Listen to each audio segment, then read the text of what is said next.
तो कहते आज चलते हैं कॉलेज की ओर, क्योंकि हमें सबमिट करना था असाइनमेंट।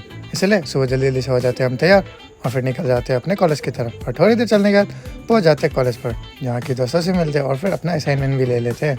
फिर उसके बाद चलते हैं क्लासेस के अंदर, जहाँ की क्लास हो रहा था। तो फिर क्लास अटेंड करते हैं और उसके बाद लग जाते हैं लाइन में असाइनमेंट सबमिट करने के लिए। और फिर थोड़ी देर बाद अंदर चलकर करते हैं असाइनमेंट सबमिट। और उसके बाद निकल ही रहे थे, उतने में ही दिखते कि हमारे दोस्त लोग भी आ गए। तो फिर थोड़ी देर उनसे मिलते हैं और फिर बातें कर दोस्तों के साथ ही निकल जाते हैं वापस बाहर की तरफ, क्योंकि हमें जाना था घर की ओर। और फिर थोड़ी देर बाद इधर उधर टहलते हुए निकल जाते हैं अपने घर की ओर। और फिर शाम को घर से वापस आ जाते हैं हम तैयार, क्योंकि मम्मी को जाना था डेंटिस्ट के उधर। तो फिर मम्मी को लेकर निकल जाते हैं और पहुंच जाते हैं डेंटिस्ट के वहाँ पर, जहाँ के अंदर चलते हैं और फिर थोड़ी देर करते हैं इंतज़ार।